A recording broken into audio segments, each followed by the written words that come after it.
My name is Olivia and I'm 32 years old. Everything was okay until when my friend deliberately depleted my prepaid phone balance.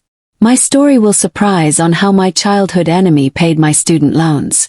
Let me know where you are watching from and hit that like and subscribe button to always get our study update. I went to middle school in the early 2010s, which now feels like a completely different world. Back then, things were simpler in many ways but also frustrating in others, especially when it came to technology. Smartphones hadn't yet taken over, at least not for kids my age.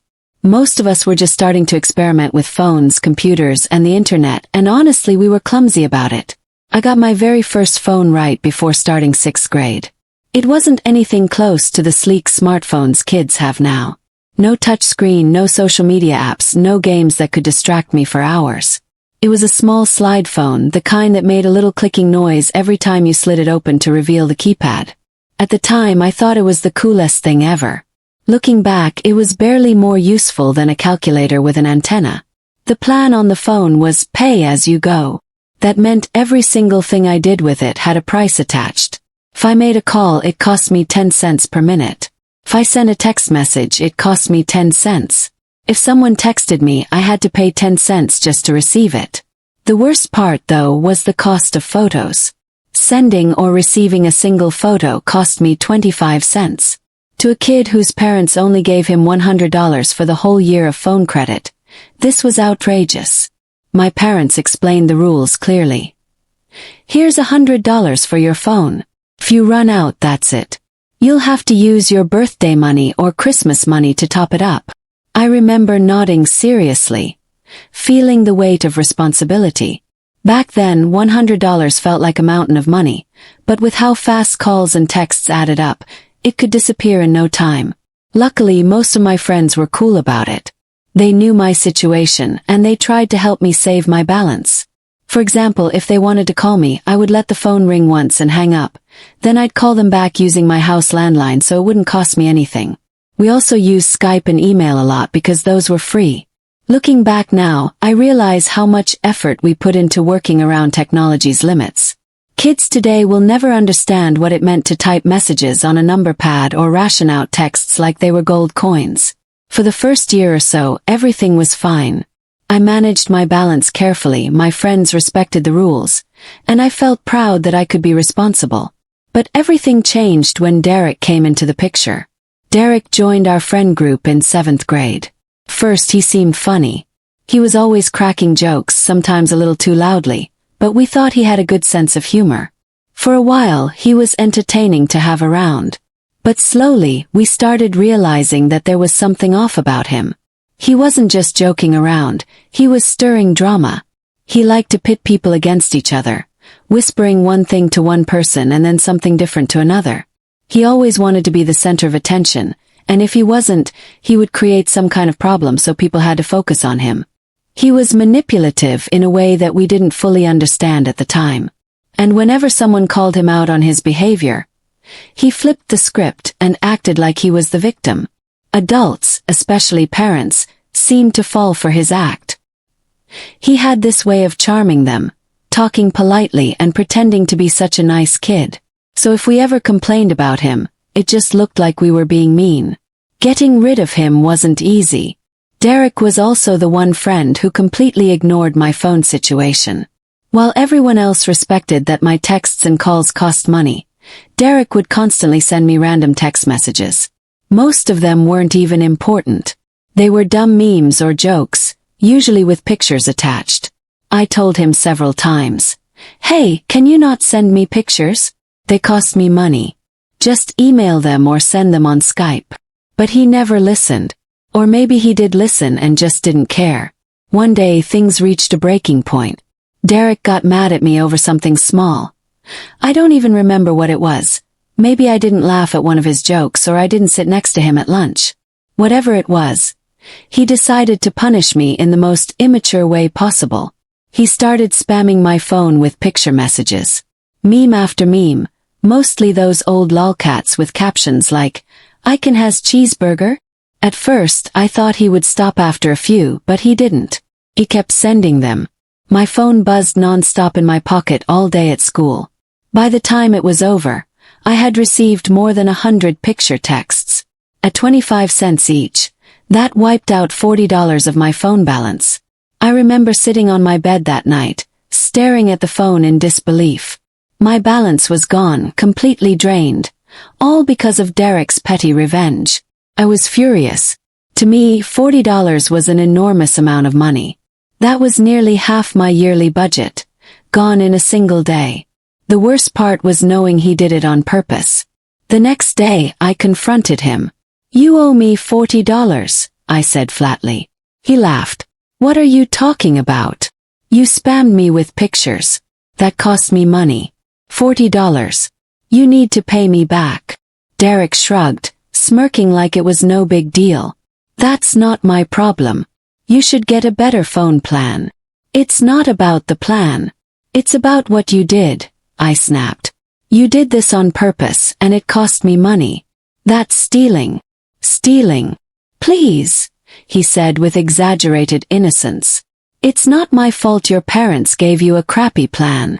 Then he turned away, already laughing with someone else. I felt like I was going to explode. I had never been so angry at a friend before. When I got home, I told my dad everything.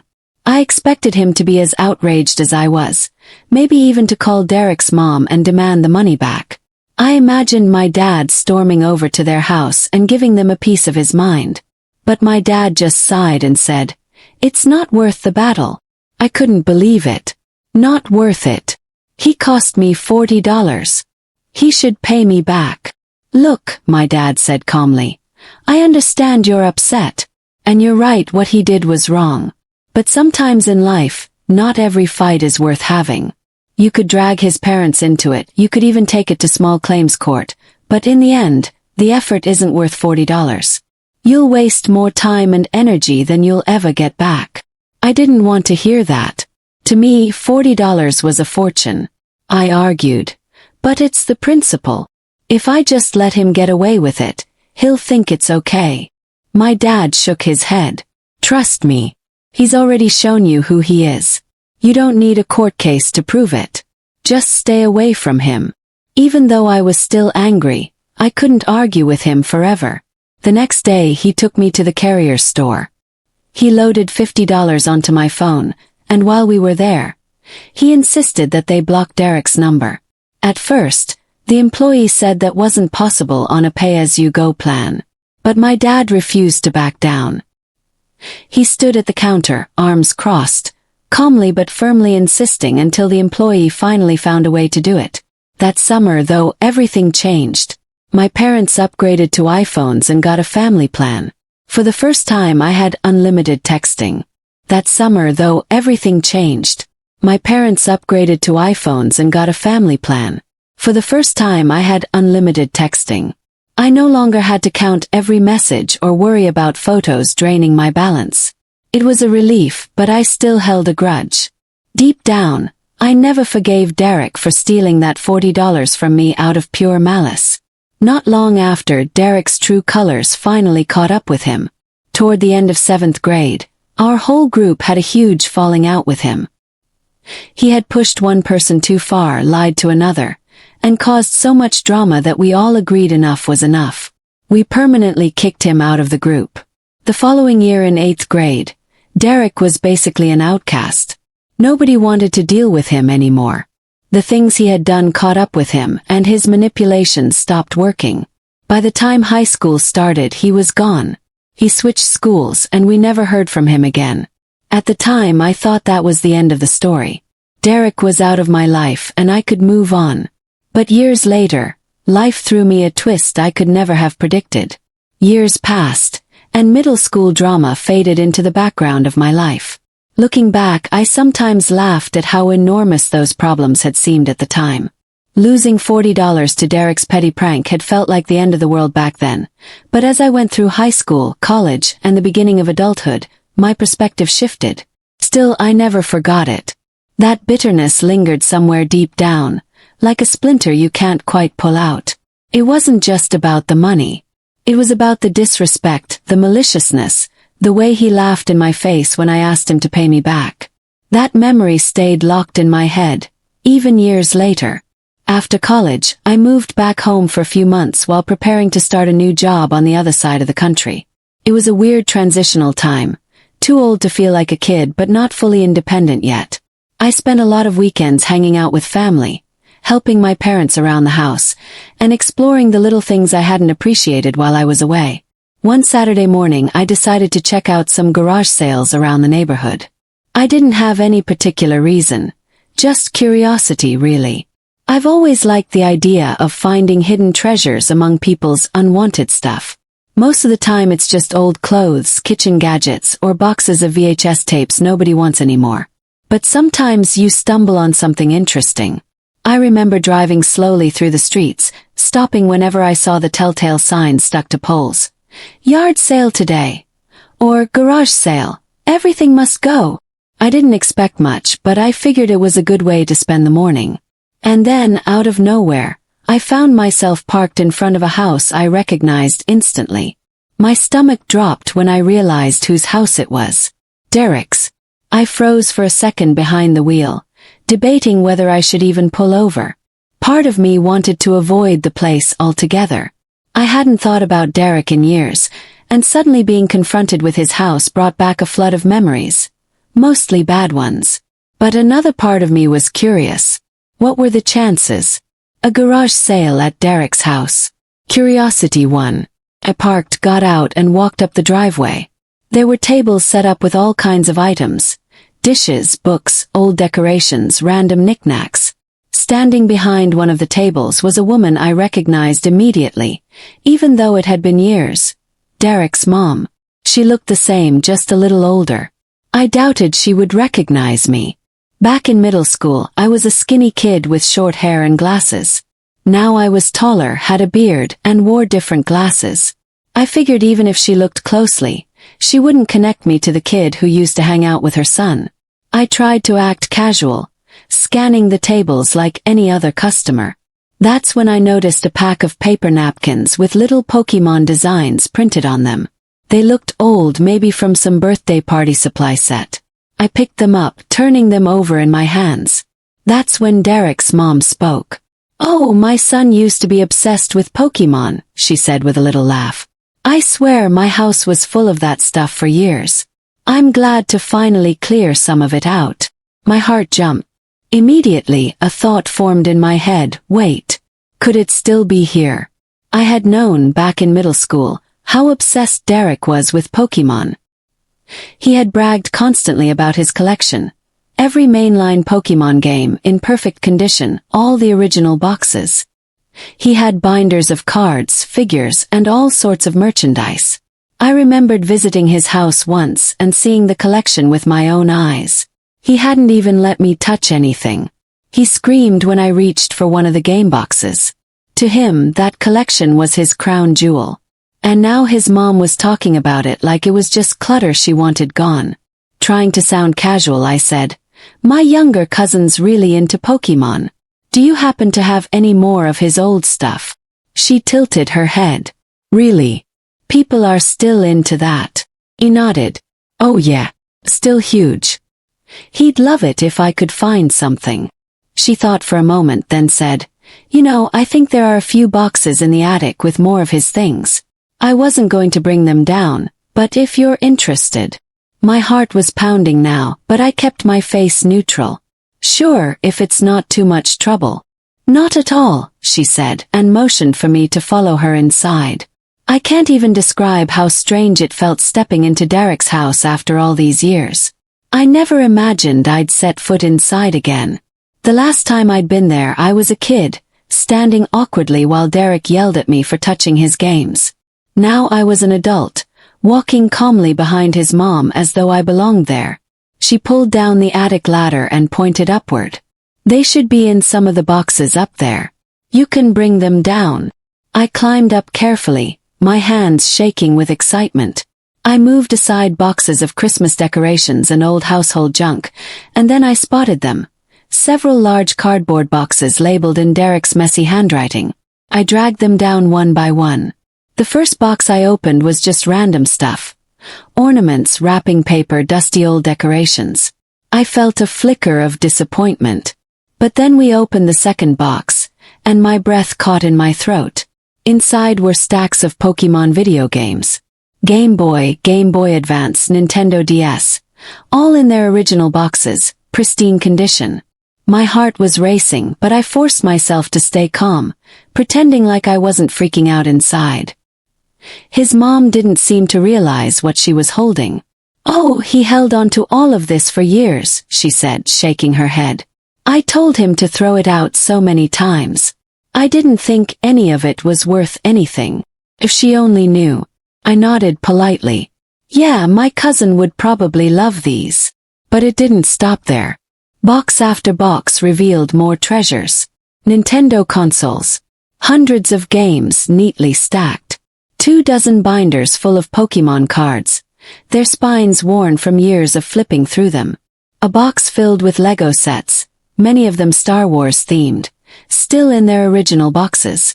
When I saw a Jango Fett set, I knew I had struck gold. Kept my cool though. I didn't want her to suspect how valuable these things were. "So, how much would you want for all of this?" I asked casually, gesturing toward the growing pile of boxes. She thought for a moment, then said, "Oh, I don't know. Maybe $100 a box. So $400 for all 5. Almost choked. $400 for what could easily be tens of thousands in collectibles. I nodded quickly. "Yeah, that sounds fair. I'll take them all." I told her I just needed to run to the ATM. I rushed out of the house, barely containing my excitement. My hands were shaking as I withdrew the cash. When I returned, I handed her the money and began loading the boxes into my dad's truck. I drove home with my heart pounding, realizing I had just scored the deal of a lifetime. For years, I had carried the bitterness of losing $40 to Derek's cruelty. Now, by sheer luck, I had ended up with a treasure trove worth hundreds of times more. It felt like karma, like the universe had finally decided to balance the scales. I couldn't wait to find out just how much it was all worth. When I got home, I unloaded the boxes carefully into the garage. My dad came outside when he heard the truck door slam. "What on earth did you drag home this time?" he asked, raising an eyebrow. I grinned like an idiot.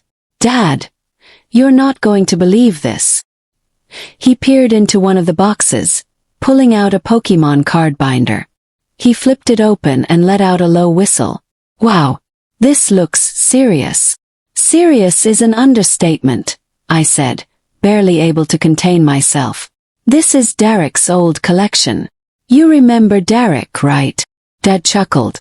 "The little punk who drained your phone balance." "The very same. His mom sold me all this for $400. Dad blinked. "You're kidding." "I'm not. And if I'm right, this is worth thousands. Maybe tens of thousands." For a moment, Dad just stared at the boxes, then burst out laughing. "Well, son, looks like karma finally decided to pay you back with interest." I laughed with him, though part of me still couldn't believe it was real. That evening I called my uncle, who had a small side business reselling items on eBay. He'd been doing it for years and knew the ins and outs of valuing collectibles. When I told him what I had, he didn't believe me at first. "You're telling me you got all of that, games, cards, Legos, for $400? He asked, his voice skeptical. "Yep," I said. "Straight from Derek's mom. She just wanted it out of the house." He let out a low whistle. "Okay, bring it over. We'll go through it together. But don't get your hopes up too high. Condition matters a lot with this stuff." "Trust me," I said. "It's in good condition." The next day, I loaded everything back into the truck and drove to his place. We spent hours unpacking the boxes, carefully laying everything out on his dining room table. We started with the video games. Each one was in its original box, complete with manuals. Some of them looked almost untouched.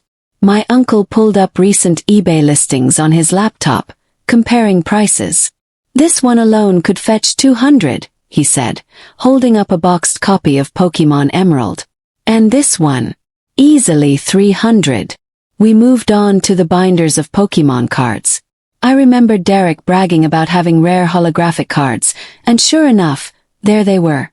Charizard, Blastoise, Venusaur, all in near-mint condition. My uncle's hands were trembling as he flipped through the pages. "Do you have any idea what you're sitting on here?" he asked. "I have a guess," I said with a grin. "These cards alone could be worth thousands. And that's not even counting the Legos. Old Star Wars sets. People go nuts for those." By the time we finished cataloging everything, we had an itemized list stretching across multiple pages. The total estimated value, around $40,000. I just sat there stunned. 40,000. My uncle nodded slowly. "Yup. Course that's before fees, shipping, taxes, all that. And it'll take time to sell everything. But you're looking at a life-changing haul here. 40,000. The number hit me like a thunderclap. And then I realized the poetry of it. Derek had stolen $40 from me years ago. Now I had something worth 1,000 times that amount. It felt like the universe itself was winking at me. Over the next few months, my uncle helped me sell everything piece by piece. He was meticulous about it, taking detailed photos, writing accurate descriptions, and timing auctions to get the best bids. I offered to split the profits with him 50-50, since he was doing all the work, but he refused. "I'll just take 10%, he said firmly. "You're the one who found this stuff. I'm just helping move it along." I tried to argue, but he wouldn't budge. That was the kind of guy he was. Generous to a fault. The sales trickled in steadily. One by one, the games and cards and Lego sets found new homes. Every time a big-ticket item sold, my uncle would call me with the update. "Charizard just went for 1,500, he'd say. Or, "That Star Wars set sold for 900. It was surreal watching the money add up. By the end of the summer, after fees, taxes, and my uncle's modest cut, I had enough to pay off the last of my student loans and put a down payment on a new car. I'll never forget the moment I deposited the check into my account. Holding it in my hands, I felt like I had finally closed the book on a story that had started back in middle school. All those years ago, Derek thought he'd humiliate me by spamming my phone and draining my account. He laughed when I begged him to pay me back. He thought he'd gotten away with it. But life has a funny way of circling back around. I didn't seek revenge. I didn't plot or scheme. I just happened to be in the right place at the right time. And when the opportunity came, I took it. It wasn't just about the money, though the money changed my life. It was about justice, about balance, about proving that sometimes in the long run the good guys really do win. I never saw Derek again. After middle school, he drifted out of everyone's lives. Last I heard, he'd switched schools, and then he disappeared from our social circles altogether.